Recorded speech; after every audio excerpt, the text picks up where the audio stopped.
திமுக கம்யூனிஸ்டுகள் செய்யக்கூடிய வெறுப்பு பிரச்சாரம், இந்து முஸ்லிம் கிறிஸ்தவ ஒற்றுமையை சீர்குலைக்கக்கூடிய பிரச்சாரத்தை இந்திய மக்கள், இந்திய முஸ்லிம்கள், இந்திய கிறிஸ்தவர்கள் முறியடிப்பார்கள். இன்னைக்கு கேரள மாநிலத்தில் தேர்தலில் கிறிஸ்தவர்கள் எல்லாம் பிஜேபி ஆதரிக்கிறாங்க. ஏன்னா அங்க லவ் ஜிகாத் நடவடிக்கை, அதனால பாதிக்கப்பட்டிருக்காங்க.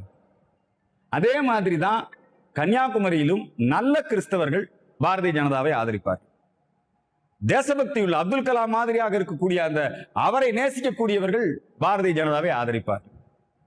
கலாம் என்றாலே கழகம்னு அப்துல் கலாமை வெறுக்கக்கூடியவங்க நிச்சயமா பிஜேபி எதிர்ப்பாங்க. அவங்களுடைய வெறுப்பு பிரச்சாரத்துக்கு நம்ம பதில் சொல்ல வேண்டியதில்லை. இப்ப அவங்களுடைய பிரச்சார ஏஜென்ட்டாக மாறிட்டார் கமலஹாசன்.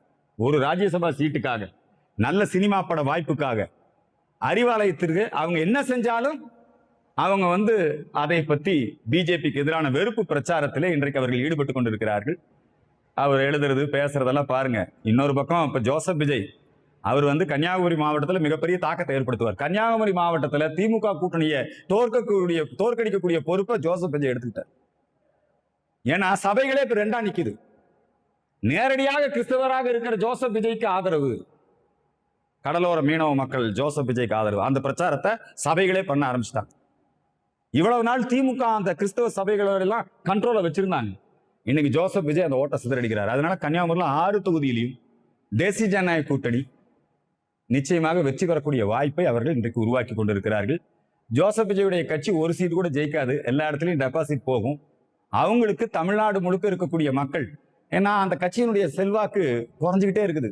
கரூர் நெரிசல் சாவு, அதுக்கப்புறம் அந்த தொண்டர்களுடைய நடவடிக்கை, அதனை தொடர்ந்து ஜோசப் விஜய் அவர்கள் தன்னுடைய குடும்பத்தில் தன்னுடைய மனைவியை குறித்து அது ஒர்த் இல்லைன்னு பேசுனது.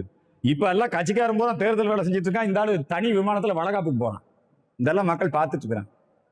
அதனால ஜோசப் விஜய் தமிழக மக்களால் புறக்கணிக்கப்படுவார்கள். நாம் தமிழர் கட்சி இருக்குது.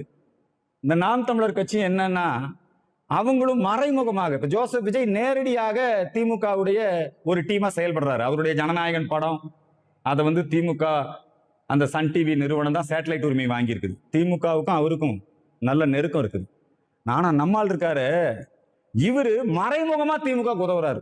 இவர் வாங்கக்கூடிய ஓட்டெல்லாம் என்ன திமுக எதிர்ப்பு ஓட்டு தானே. திமுக எதிர்ப்பு ஓட்டெல்லாம் ஏடிஎம்கே பிஜேபி கிடைச்சாதானே திமுகவை தோற்கடிக்க முடியும். ஆக திமுகவுக்கு மறைமுகமான ஒரு டூல் கிட்டா நாம் தமிழர் கட்சியும் செயல்பட்டு கொண்டு இருக்கிறது.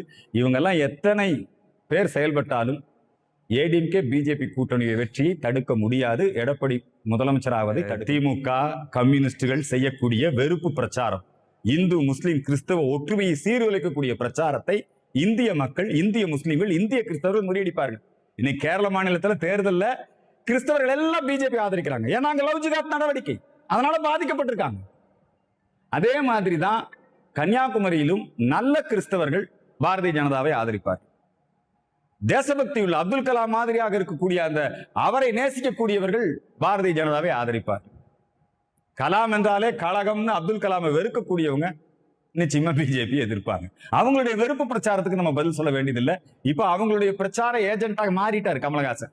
ஒரு ராஜ்யசபா சீட்டுக்காக, நல்ல சினிமா பட வாய்ப்புக்காக, அறிவாலயத்திற்கு அவங்க என்ன செஞ்சாலும் அவங்க அதை பத்தி பிஜேபிக்கு எதிரான வெறுப்பு பிரச்சாரத்திலே இன்றைக்கு அவர்கள் ஈடுபட்டு கொண்டிருக்கிறார்கள். அவர் எழுதுறது பேசுறதெல்லாம் பாருங்க.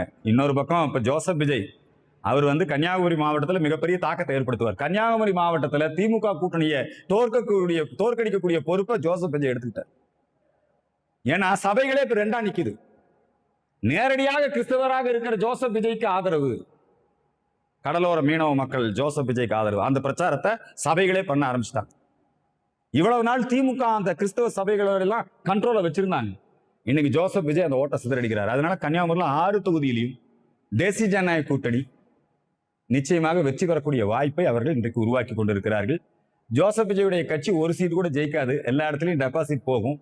அவங்களுக்கு தமிழ்நாடு முழுக்க இருக்கக்கூடிய மக்கள், ஏன்னா அந்த கட்சியினுடைய செல்வாக்கு குறைஞ்சிக்கிட்டே இருக்குது. கரூர் நெரிசல் சாவு, அதுக்கப்புறம் அந்த தொண்டர்களுடைய நடவடிக்கை, அதனை தொடர்ந்து ஜோசப் விஜய் அவர்கள் தன்னுடைய குடும்பத்தில் தன்னுடைய மனைவியை குறித்து அது ஒர்த் இல்லைன்னு பேசுனது. இப்ப எல்லாம் கட்சிக்காரன் போல தேர்தல் வேலை செஞ்சுட்டு இருக்கான். இந்த ஆளு தனி விமானத்துல வளகாப்புக்கு போனான். இதெல்லாம் மக்கள் பார்த்துட்டு இருக்கிறாங்க. அதனால ஜோசப் விஜய் தமிழக மக்களால் புறக்கணிக்கப்படுவார்கள். நாம் தமிழர் கட்சி இருக்குது. இந்த நாம் தமிழர் கட்சி என்னன்னா, அவங்களும் மறைமுகமாக, இப்ப ஜோசப் விஜய் நேரடியாக திமுகவுடைய ஒரு டீமா செயல்படுறாரு. அவருடைய ஜனநாயகன் படம் அதை திமுக அந்த சன் டிவி நிறுவனம் தான் சேட்டலைட் உரிமை வாங்கியிருக்குது. திமுகவுக்கும் அவருக்கும் நல்ல நெருக்கம் இருக்குது. ஆனா நம்மால் இருக்காரு, இவரு மறைமுகமா திமுக உதவுறாரு. இவர் வாங்கக்கூடிய ஓட்டெல்லாம் என்ன திமுக எதிர்ப்பு ஓட்டு தானே. திமுக எதிர்ப்பு ஓட்டெல்லாம் ஏடிஎம்கே பிஜேபி கிடைச்சா தானே திமுகவை தோக்கடிக்க முடியும். ஆக திமுகவுக்கு மறைமுகமான ஒரு டூல் கிட்டா நாம் தமிழர் கட்சியும் செயல்பட்டு கொண்டு இருக்கிறது. இவங்கெல்லாம் எத்தனை பேர் செயல்பட்டாலும் ஏடிஎம்கே பிஜேபி கூட்டணியை வெற்றியை தடுக்க முடியாது. எடப்பாடி முதலமைச்சராவதை தடுக்க முடியாது.